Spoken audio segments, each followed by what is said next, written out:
Curriculum implementation. By the end of this topic, you should be able to explain what is curriculum implementation, describe Luhmann's change model, differentiate between the types of curriculum change, explain why people resist change, suggest ways of overcoming resistance to change, and list the roles and responsibilities of individuals involved in the implementation of a curriculum.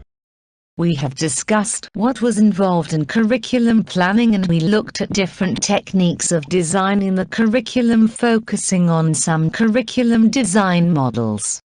The next stage in the curriculum development process, according to Tyler, Tekba and Alexander and Saylor, is the implementation of the curriculum plan. The final destination of any curriculum, whether it be a school, college, university or training organization, is the classroom involving students, teachers, administrators and the community. Implementing the curriculum is the most crucial and sometimes the most difficult phase of the curriculum development process. Those responsible for implementing a curriculum often hear comments and concerns such as, teachers are already overloaded, how are they going to implement the new ideas? Parents and education officers are only interested in a high pass rate in examinations. How are schools to incorporate suggested changes? These are real concerns and made worse when persons implementing the curriculum are not clear what is expected of them. How often have we heard people say, the plan was good but implementation was poor? On the other hand, if a curriculum plan is not implemented and remains on the shelf, then all efforts in planning will be a sheer waste. A curriculum must be delivered, and that means it must be implemented in the classroom if it is to make an impact on student learning. Good plans reaching the classroom are not properly implemented because of a lack of planning and preparation. In some curriculum development projects, implementation is not given due consideration, not realizing that innovations need careful planning and monitoring. We hear of teachers not being properly trained and are required to implement changes in the classroom within a short period of time. Read the newspaper report and answer the following questions. What are some suggestions proposed for making homework fun and meaningful? Do you agree with the statement that teachers should not spoon-feed but rather be guides to learning? Why? Give other suggestions for making homework meaningful and fun. What is curriculum implementation? Implementation is the interaction between those who have created the program and those who are charged to deliver it. According to Ornstein and Hunkins, 1998. Implementation requires educators to shift from the current program which they are familiar with to the new or modified program. Implementation involves changes in the knowledge, actions and attitudes of people. Implementation can be seen as a process of professional development and growth involving ongoing interactions, feedback and assistance. Implementation is a process of clarification whereby individuals and groups come to understand and demonstrate a change in attitudes and behaviors, often involving the use of new resources. Implementation involves change which requires effort that will invariably lead to a certain amount of anxiety. It is thus useful to organize implementation into manageable events and to set achievable goals. Implementation requires a supportive atmosphere in which there is trust and open communication between administrators, teachers and educators, and where risk-taking is encouraged.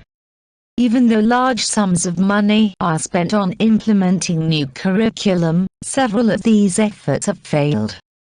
According to Saracen, the main reason for failure is the lack of understanding of that culture of the school by both experts outside the school system and educators in the system. Successful implementation of curriculum requires understanding the power relationships, the traditions, and the roles and responsibilities of individuals in the school system. Implementers, whether they are teachers, principals or district education officers, should be well versed with the contents of the curriculum. They must be clear of the purpose, the nature and the real and potential benefits of the innovation. As stated by Fullen and Pumfret, effective implementation of innovations requires time, personal interaction and contracts, in-service training and other forms of people-based support. Curriculum implementation requires winning people over and it takes time. Teachers need to feel appreciated and their efforts recognized. Some may argue that they should be given financial rewards, but there is evidence to suggest that external motivation contributes minimally to the venture. Individuals contribute their best talents when they are internally motivated and derive a good feeling from being involved. Curriculum implementation as a change process. Implementation is the carrying out or practical application of a method, procedure or desired purpose. Lex and Iberman define curriculum implementation as the trying out of a new practice and what it looks like when actually used in the school system. For example, a curriculum plan in enhancing technology integration across the curriculum is introduced and you would want to know whether what was intended in the plan is actually being done in the classroom. Your aim for developing a curriculum is to make a difference to learners. Simply put, curriculum implementation is bringing about change and hopefully, improvement. How do you bring about change? In other words, how do you ensure that the curriculum brings about the desired changes? Before you can bring about change, you need to know what change is. You may say, what's the big deal? We all know what change is. You know how your job has changed. You know how government policy changes. But what is change in relation to curriculum? Basically, change is doing something differently. Change results from new knowledge. However, the presence of new knowledge is not sufficient for change. People generally are reluctant to change because they are comfortable with what they are currently doing. So, to change, they must recognize the need for change. People are more likely to recognize the need for change if they understand change and how it works. Don't you agree? Kurt Lewin, considered to be the father of social psychology, suggested a model explaining change. According to him, all persons are faced with two competing forces. Driving forces. Restraining forces. Driving forces. These are forces that are driving or pushing you to do something and change in a particular direction. They tend to initiate a change and keep it going. In the workplace, pressure from your boss, financial incentives and competition for promotion may be examples of driving forces. Restraining forces. These are forces restraining or preventing you from doing something and changing. In the workplace, apathy, hostility and obsolete equipment may be examples of restraining forces. Equilibrium. When these two forces, driving and restraining, are equal, the status quo is maintained. In other words, there is no effort towards change and so you do the same thing as you did before. For example, in a school setting, the principal who is autocratic and constantly pressures his or her staff may bring about change in the short run. In other words, the driving forces have overpowered the restraining forces and when this happens, change is initiated. As long as the driving forces are more powerful than the restraining forces, change will continue. The methods used by the principal may lead to increased hostility and antagonism and manifest themselves in teachers refusing to cooperate and reluctant to do more than is required. In other words, the restraining forces have got stronger and change slows down. Lewing emphasized that to bring about change, it is better to reduce the power of the restraining forces rather than increase the driving forces.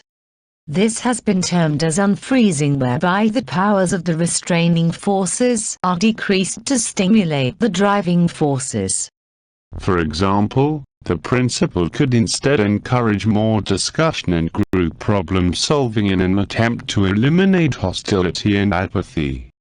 If there is fear among teachers that they would not have the know-how to implement change, it is best that they be trained before implementing the new ideas. Types of curriculum change. If you are responsible for implementing curriculum, it is important that you understand the nature of change. Understanding the change process can be a challenging and exciting process. If you do not comprehend the complexities of change, you are likely to introduce ideas and actions that may result in confusion and tension within the school or district. Curriculum change is a complex and difficult process and requires careful planning, adequate time, funding, support and opportunities for teacher involvement. McNeill categorized curriculum change as follows. Substitution. One element may be substituted for another already present. For example, the substituting of a new textbook for an old one. Alteration. This occurs when a change is introduced into existing material in the hope that it will appear minor and thus be readily adopted. For example, introducing new content such as road safety in the primary school curriculum, or using new materials such as the graphing calculator in teaching mathematics. Perturbations. These are changes that are disruptive, but teachers adjust to them within a fairly short time. For example, the assistant principal changes the timetable or schedule to allow for longer teaching time.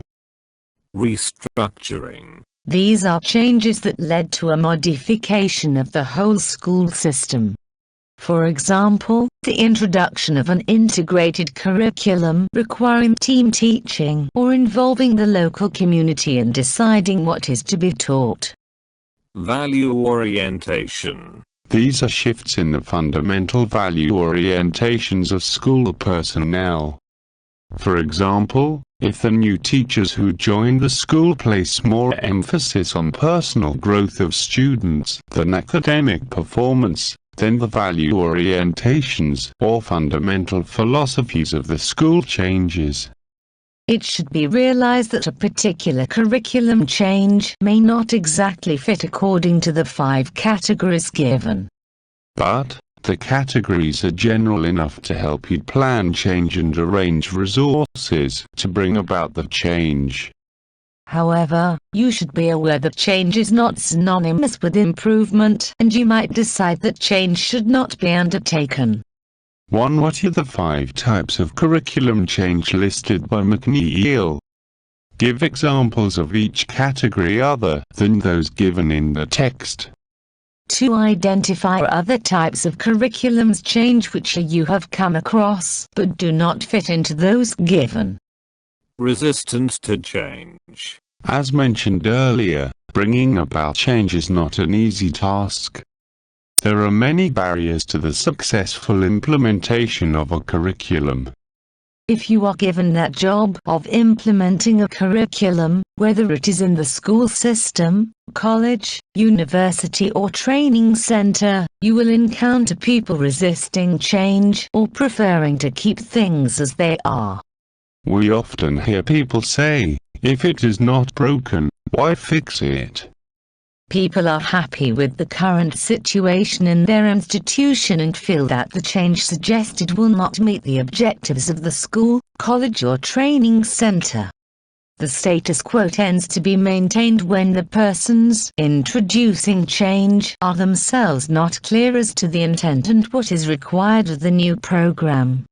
To make matters worse, the implementation of the program is poorly planned. Teachers who are to implement the curriculum frequently view change as meaning more work. In addition to their already overloaded schedule, there is no extra financial reward for the extra work they have to put in. Also, they view that any new curriculum programs will require them to learn new teaching skills and competencies, which will mean attending courses and seminars. It has also been found that teachers or practitioners tend to reject pedagogical strategies or teaching methods that are different from what they are currently using. They are reluctant to change or modify their current instructional strategies and understandings of classroom practice. Let us examine in more detail, because people resist change. By knowing why people resist change, it may be possible to plan more effective strategies to overcome resistance and improve receptivity to change. Persons charged with the task of curriculum implementation must understand how people react to change and how to encourage them to be receptive to change. The following are the main reasons why people resist change. People resist because they do not understand. They simply do not follow what is being introduced. They do not understand where they are going. They are not clear as to what is required of them. Overcome. The key is communication. You have to explain to them why. You have to answer the why, what, when, how and where questions. Remember, the effectiveness of communication is not the message sent but of the message received. B. People resist because of lack of ownership. Individuals will not accept change if they consider it coming from outside or imposed on them. Unfortunately, most curriculum reform efforts are initiated from the outside, which may be at the national, state or district level. Overcome. You have to convince teachers that even though it comes from the outside, their view and opinions have been considered at the planning and design stages of curriculum development. Involve teachers in exploring the relevance of the new curriculum and give them the freedom to explore the new skills needed for utilizing or implementing the curriculum. This will get them to feel that they are an important part of the curriculum implementation process. C. People resist if they do not have the competencies to cope with the changes. It is natural for persons to resist if they do not have the knowledge and skills to cope with the changes. Nobody wants to be told that they're incompetent. There is the likelihood that the implementation of the new curriculum has been rushed or due to budgetary constraints. The training period has been greatly reduced and teachers are not adequately equipped. Overcome. Adequate time and resources have to be set aside for the training of teachers involved in implementing the new curriculum. D. People resist if there is a lack of incentives or benefits. If teachers are unconvinced that the new program will make things better for students, in terms of learning, or themselves, such as greater recognition, respect or reward, they are likely to resist the suggested change. Overcome. Make sure that teachers who are actively involved in curriculum change are rewarded. The reward need not necessarily be financial, but their efforts need to be given due recognition. E. People resist if they do not have the time to engage with the change. Teachers find it difficult having to juggle between bringing about change while handling their current responsibilities. Focusing their energy on change activities may run the risk of neglecting their current responsibilities. Overcome. Lighten their workload so they can participate in the change. Reprioritize their work. Do not expect people to have the energy to change when this means failing on the tasks for which they are held responsible. Why do people resist change? Suggest other reasons why people resist change.